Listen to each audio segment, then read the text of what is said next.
Good morning, everybody. My name is Barry Schwartz, and this is the Search Buzz video recap. Today is Friday, June 6th, and we have a lot to talk about. Google search ranking volatility, of course, the great decoupling of Google search.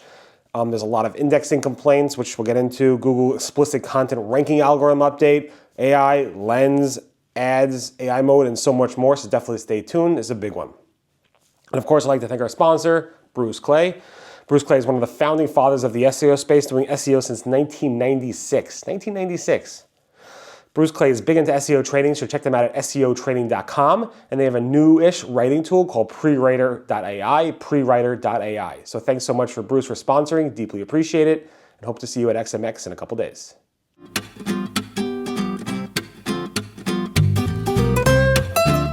Okay, so first up, Google search ranking volatility did start up again on June 4th.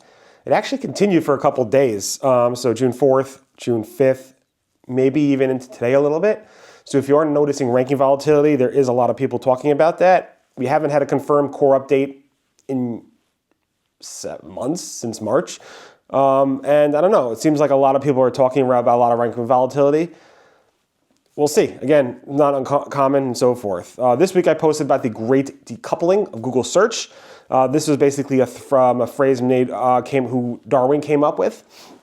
And it's basically showing you, when you look at your Google Search Console performance reports, you can see the impressions pretty much staying the same, assuming nothing has changed with your website. Obviously, if you improved your website, things will change. But if nothing has really changed, you'll see the impressions, the number of impressions you're getting from Google Search stay the same, but the clicks start to drop down. And that's because AI overviews are spreading not just in the US, but are becoming the default across more and more countries. Google expanded AI overviews at Google I/O just a couple weeks ago, and more people are noticing that people are clicking less for most of their queries, even though their impressions are the same, meaning they're getting the same amount of impressions or more, but their clicks are dropping. And that's because AI overviews don't really encourage people to click.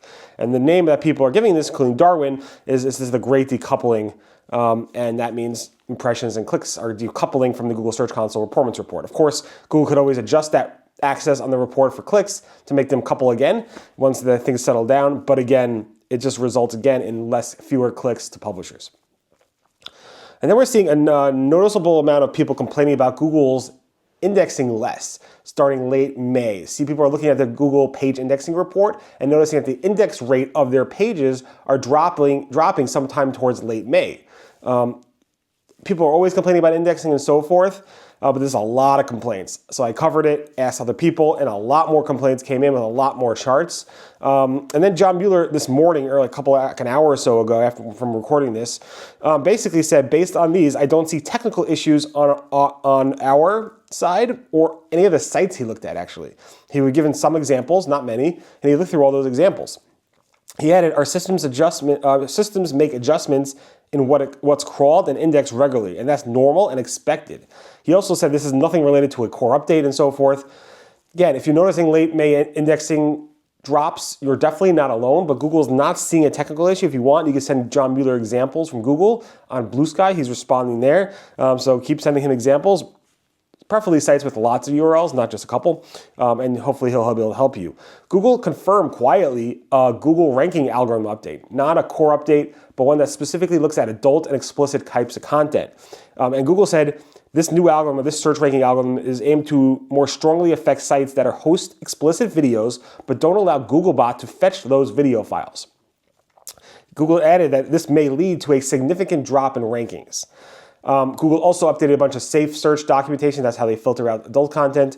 The main thing is, if you're blocking Google from looking at your videos and they happen to be explicit videos, porn videos, or whatever it might be, make sure you don't block them anymore, because Google needs to be able to access those videos in order to be able to determine if that is adult or explicit in nature. And if you're blocking that, Google's going to take serious action against your website. And also, Google made a bunch of documentation changes around SafeSearch to even help people who are miscategorized as being adult or explicit to figure out how to do that. And Google has updated those SafeSearch documentation a lot, and there's a big update that was made just recently. Also, I posted on Monday the big Google June Webmaster report, the June 2025 Google Webmaster report, where I cover a recap of everything that happened over the past month. Posted on Monday, so take a look at that if you want to catch up on the past month in Google SEO. Also, Google is testing showing AI overviews at the bottom of the Google search results. I'm not sure if this is a bug or not.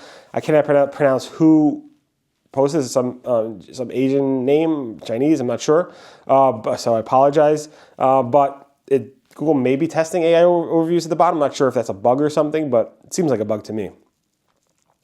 Also, on Google AI mode, Google added just last night the features to be able to compare financial charts. When you want to compare stuff and get detailed analysis, it would actually draw a chart for you. Really cool stuff. This is something they demoed at I/O and now is actually being rolled out right now if you're opted into the labs environment, specifically the financial charts. Google is testing generative AI summaries on Google Discover. This seems a lot, but Scott McNeil from Discover Snoop spotted this. And on Discover report, when you're scrolling through Google Discover, Google will give you an AI-generated snippet that you can click on to get more of a snippet and decide not to click on it if you don't want to. Google's Gemini Live app is now live, I guess, where you can actually put your phone up and like look at stuff and talk to it using the Gemini Live. It's actually fully live in iOS and Android. It went live late Friday afternoon, last Friday. So it's definitely fun to play with, so give it a try. Google Lens is also coming to YouTube Shorts, which is pretty cool, but without ads. This was announced last week also, and basically Google said we're bringing Google Lens, where you can actually circle to search and stuff like that directly in YouTube Shorts, but they're testing it right now, and during the test there won't be any ads in there, but I guess eventually there will be ads going forward. And also, they're testing showing shorts in Google AI overviews and Microsoft's Bing Copilot answers. This is spotted by Sachin Patel. And if you go to the Google AI overviews or even the Bing Copilot answers, which are both of the AI responses, they might show you YouTube shorts or other shorts, video shorts in those answers, which is pretty cool. Google Search is also testing clickable like page includes. Many months ago, actually years ago, we saw Google had a snippet that calls page includes, but those little tags of what the page includes, but they were not clickable. Now they're actually clickable, according to Sachin.